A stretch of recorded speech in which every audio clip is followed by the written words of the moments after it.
प्राकृतिक आपदाएं होती हैं, महामारियां होती हैं, उनमें समाज को न केवल सुख सुविधा पहुंचा सकते हैं बल्कि उनकी सुरक्षा भी कर सकते हैं। वेद वैज्ञानिक विषय रोजगार परक रहा नहीं, इसलिए कोई भी व्यक्ति अपने बच्चे को संस्कृत पढ़ाना नहीं चाहता। कोरोना महामारी आई, लेकिन महामारी का पूर्वानुमान नहीं लगाया जा सका। ये फेलियर उन विद्वानों का है जो उन विश्वविद्यालयों में ज्योतिष जैसे ग्रंथों को पढ़ाते हैं, विद्यार्थियों को परीक्षाएं लेते हैं और उन्हें डिग्रियां देते हैं। प्राकृतिक आपदाओं के विषय में अनुसंधान करके आगे से आगे पूर्वानुमान करना चाहिए, लगाना चाहिए, जिससे समाज को सहयोग मिल सकता है और वैज्ञानिकों को तैयारी करने का अवसर मिल सकता है। महामारियों के विषय में ऐसे संकटों से सरकार को जो पहले से पहले अवगत करावे, सरकार को उन्हें प्रोत्साहित करना चाहिए। ये जनहित में है, समाज हित में है। नमस्कार, मैं हूं संजय पांडे और आप देख रहे हैं नेशनल धर्म। जिस तरह नाम से ही दिख रहा होगा कि धर्म की बात हम करते हैं और सनातन धर्म को बढ़ावा देने वाला काम करते हैं। हमारा चैनल ही एक ऑथेंटिक और रिसर्च बेस्ड धर्म से जुड़े सब्जेक्ट पर बात करना होता है और जो इस धर्म को ठेस पहुंचाते हैं, जो इसकी छवि को खराब करने का काम करते हैं, उनको एक्सपोज करने का काम भी नेशनल धर्म करता है। चाहे फेक एस्ट्रोलॉजर हो या कोई बाबा पंडित हो, कोई भी हो, जो इस धर्म को चोट पहुंचाएगा उसके खिलाफ नेशनल धर्म हमेशा खड़ा होता है। अगर तो इसीलिए आज हम जो सब्जेक्ट हमारा बहुत क्लियर सब्जेक्ट है, वेद विज्ञान को बढ़ावा देने की बात। जिस तरह भारत सरकार पिछले कई वर्षों से वेद विज्ञान पर काफ़ी काम कर रही है और बहुत सराहनीय काम है उनका, हम उनको इसके लिए बहुत तारीफ़ करते हैं, सराहना का। और वो इस पर बात कर रहे हैं कि वेद विज्ञान बढ़े, विश्व स्तर तक पहुँचे।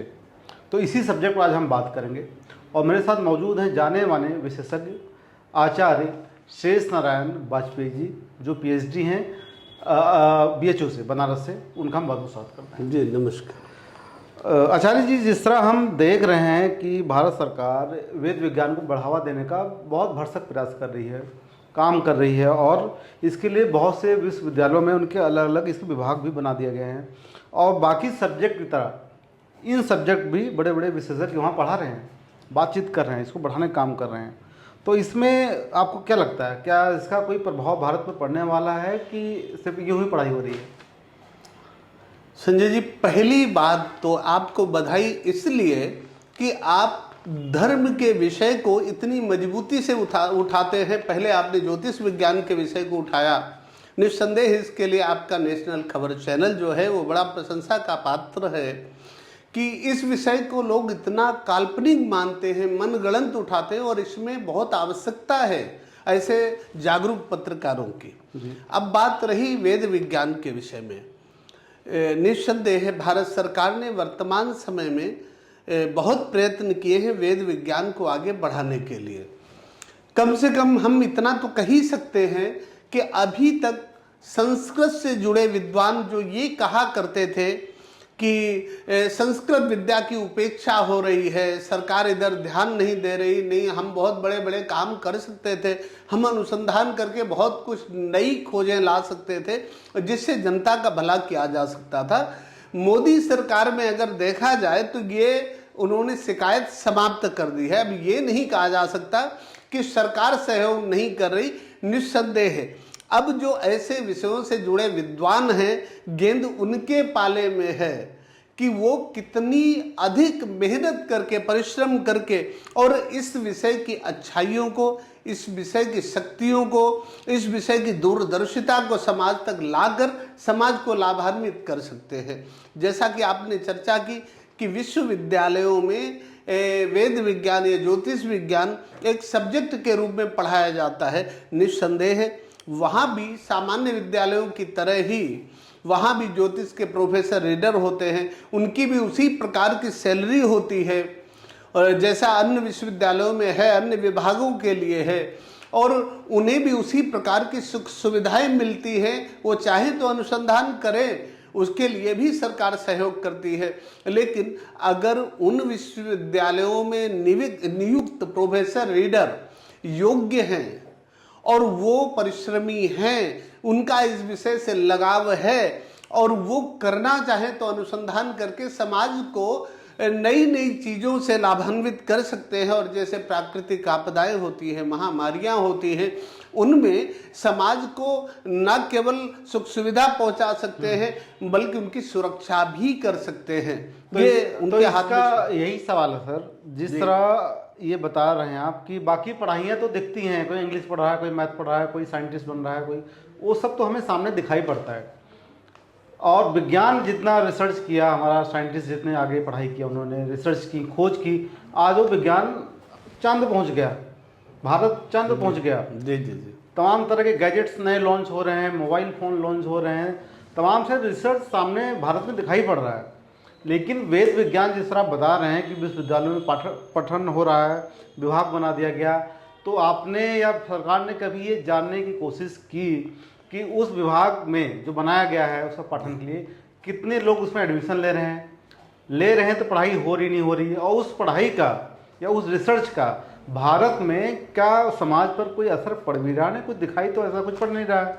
और सिर्फ सैलरी जा रही है, लोगों को वेतन जा रहे हैं, लोग टाइम खर्च कर रहे हैं, मंत्रालय बने हुए हैं बड़े बड़े, तो इसका असर तो हमें कहीं दिख नहीं रहा है। आजकल जिस तरह बता रहे हैं कि विश्वविद्यालय में बन रहे हैं, लेकिन इस बात रही अगर हम स्कूलों की करते हैं तो आज जो युवा पीढ़ी है, जो पेरेंट्स हैं, उन्हें बच्चों को संस्कृत पढ़ाना तक पसंद नहीं करते जी। वो तो कहते हैं हमारा बच्चा इंग्लिश पढ़े, साइंस पढ़े, मैं और संस्कृत समझ नहीं आती बच्चों को। तो ऐसे में ये वेद विज्ञान को का भविष्य आप कहाँ देखते हैं? जी संजय जी, एक तो आप सही बात कह रहे हैं कि जो विश्वविद्यालयों में इस प्रकार के अनुसंधान हो रहे, रिसर्च हो रहे, वो दिखाई क्यों नहीं पड़ रहे?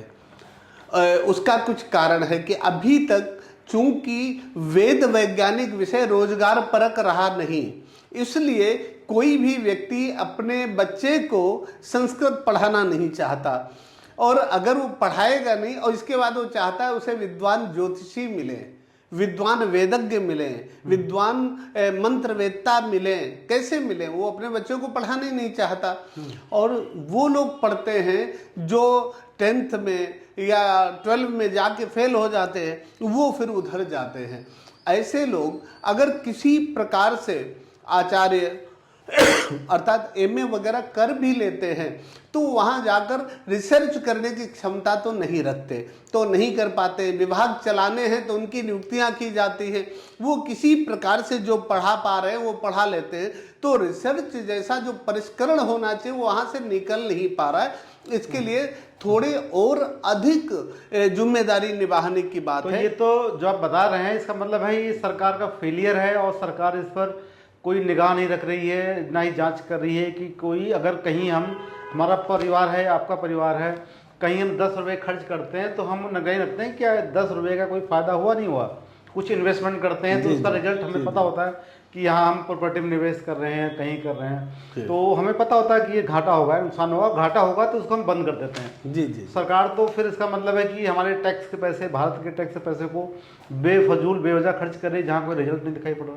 जी संजय जी, ये वास्तव में कठोर प्रश्न है जो आप कर रहे हैं, और लेकिन आवश्यक प्रश्न है जी। और वो भी मोदी जी की सरकार को जो कहते हैं हम पाई पाई पल पल का हिसाब देंगे, उनके लिए तो ज़्यादा जिम्मेदारी की बात है कि यदि ऐसा नहीं है, निस्संदेह है इसमें सरकार से प्रार्थना मेरी है कि जिन लोगों को ऐसे विभागों में नियुक्त किया गया है उन्हें कुछ जिम्मेदारी दी जानी चाहिए कि यदि इतने दिन में आप ऐसा कर सकते हो तो ठीक है, नहीं उसका विकल्प चुनना चाहिए। जवाबदेही तय होनी चाहिए। जी जी जी। अब आप देखिए, कोरोना महामारी आई लेकिन महामारी का पूर्वानुमान नहीं लगाया जा सका, और पूर्वानुमान लगाने का काम ज्योतिष का है, क्योंकि ज्योतिष के अलावा भविष्य में झांकने के लिए कोई दूसरा विज्ञान ही नहीं है। ऐसी स्थिति में चाहते तो जो ज्योतिष के रीडर प्रोफेसर हैं उन पर सरकार को दबाव डालना चाहिए था और उनसे पूछना चाहिए था कि भैया इतनी बड़ी महामारी आई और आप पता कैसे नहीं लगा सके, या जो वो नहीं लगा सके। दूसरी बात, इतनी बड़ी बड़ी लहरें आती जाती रही, उनसे कहना चाहिए कि भाई आप क्या रिसर्च करते हो? आप तो कहते हो हम विद्यार्थियों से रिसर्च करवाते हैं, विद्यार्थी तो पीछे करेंगे। पहले तो आप बताइए कि इतनी बड़ी महामारी से जिससे जनता में त्राही त्राही मची थी, आपने क्या मदद की? अगर आप पूर्वानुमान लगा सकते थे तो। नहीं, बड़े बड़े वेद जो अपने आप को ज्ञानी बोलते हैं, अब हमारी बातें बुरा लग सकती हैं जी, वो लोग सेलिब्रिटीज की शादी का घोषणा करते हैं जी, और क्रिकेट में भारत हारेगा, ये हारेगा, उसकी घोषणा करते हैं, बाद में गलत भी होते हैं जी, और उसके बाद लेकिन बाकी चीज़ों पर उनका ज्ञान कहाँ चला जाता है कि जो इतनी बड़ी समस्याएं होती हैं उसके बारे में बता नहीं पाते। कोई भी संत हैं जी, जी, जो लोगों को मन की बातें जानने वाले बहुत से संत आ गए हैं कि मन की बात समझ लेंगे, दूर से पर्ची में लिख के बता देंगे।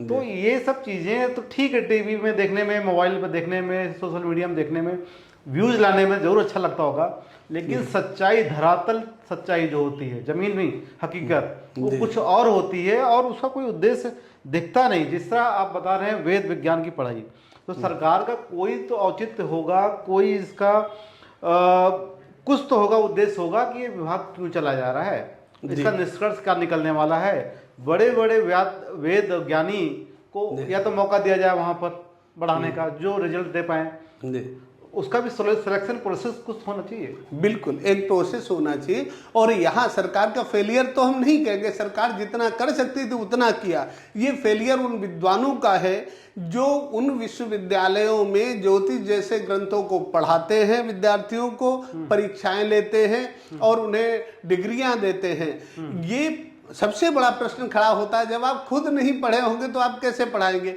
और यदि आप खुद पढ़े हैं तो फिर आप इतने बड़े बड़े संकटों का पूर्वानुमान लगाने में असफल कैसे हुए? ये प्रश्न उठता है और ये सरकार को उनसे पूछना चाहिए। इसी प्रकार से प्राकृतिक आपदाएं बड़ी बड़ी घटित होती है। तो संजय जी, प्राकृतिक आपदाओं का पूर्वानुमान लगाने के लिए हमारे यहाँ बृहद संहिता, बृहद दैवज्ञ रंजन, ज्योतिर्विवेक रत्नाकर, ऐसे बड़े सारे ग्रंथ हैं जो इसीलिए लिखे गए और उनका सहयोग लेकर के, उनके विषय दिए हुए विषयों का अनुसंधान करके और प्राकृतिक आपदाओं के विषय में अनुसंधान करके आगे से आगे पूर्वानुमान करना चाहिए, लगाना चाहिए, जिससे समाज को सहयोग मिल सकता है और वैज्ञानिकों को तैयारी करने का अवसर मिल सकता है। अब महामारी आ रही थी, वैज्ञानिकों को कुछ समय मिल गया होता तो और बेहतर तैयारी कर सकते थे इसके लिए, लेकिन ये नहीं हो सका।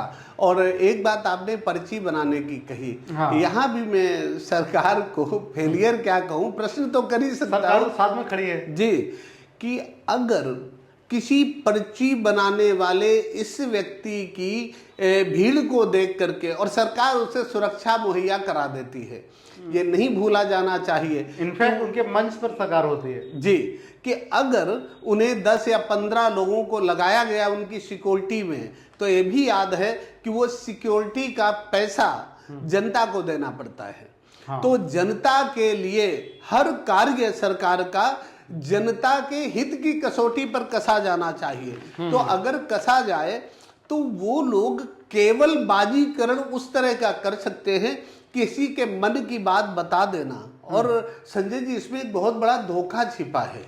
मन की बात तो बता दी जाती है और उसके बहाने ये कहा जाता है कि हम तुम्हारा भविष्य भी सच बता रहे, जबकि भविष्य बिल्कुल नहीं बता पाते। और जो भीड़ होती है वो केवल इसकी होती है, दुख से पीड़ित लोग हैं, परेशान हैं, वो इसलिए जाते हैं। इन्होंने अगर हमारे बीते जीवन की बात बताई है तो भविष्य की भी 100% सच बता देंगे, और अगर बता देंगे तो हमारा उससे कल्याण हो जाएगा, इसलिए भीड़ लगी है। सरकार को ऐसे लोगों को सिक्योरिटी देने से पहले ये पता करना चाहिए कि इसमें सच्चाई कितनी है।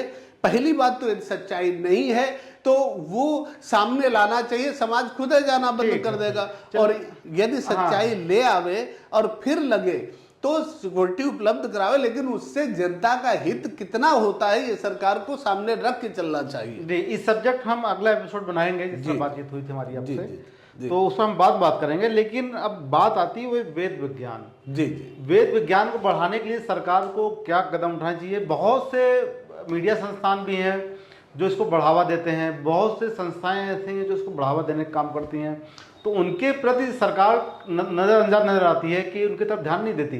ना उनको बढ़ाने का काम करती है।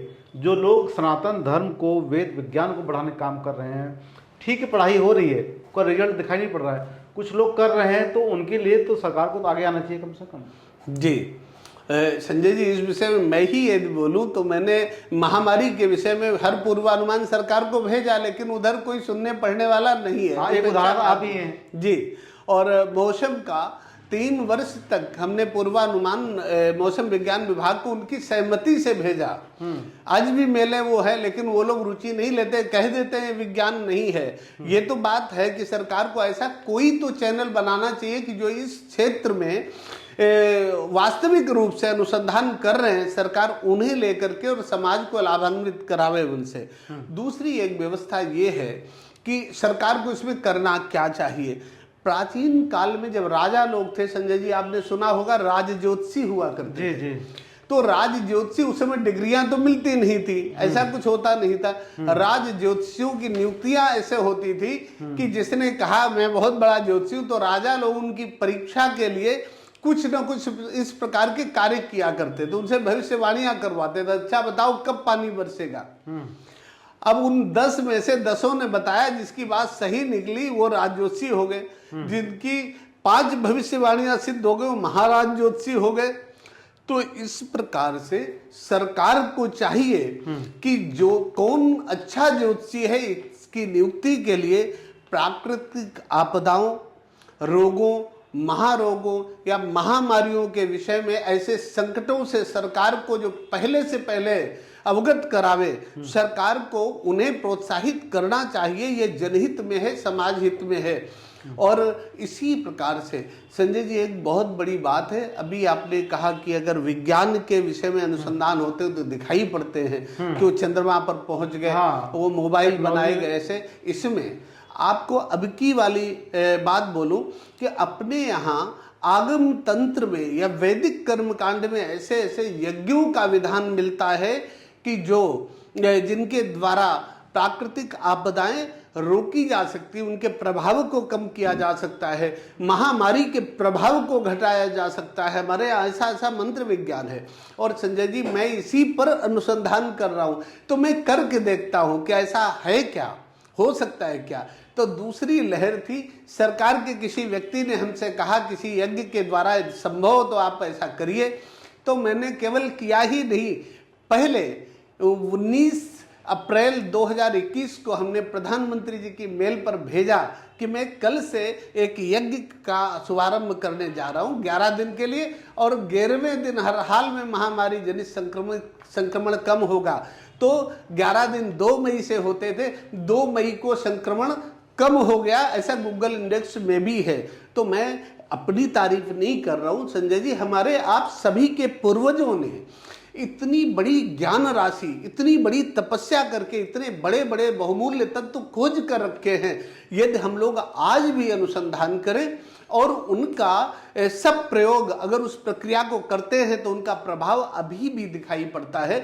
लेकिन उस प्रकार के सदाचरण युक्त धार्मिक विद्वान होने चाहिए, धार्मिक महात्मा होने चाहिए ऐसा करने के लिए। आपको लगेगा हमने धार्मिक महात्मा क्यों कहा। देखिए महात्मा हर प्रकार के, कुंभ में भी आपने देखे बहुत से महात्मा देख लिए हमने। तो जो हमारे धार्मिक महात्मा थे वो तो बेचारे कहीं चर्चा में आए ही नहीं, जो तपस्वी थे वो तो चर्चा में आए ही नहीं। जो फिल्मी जगत के धार्मिक महात्मा आए, जो IIT जगत के धार्मिक महात्मा आए, वो चर्चा में थे।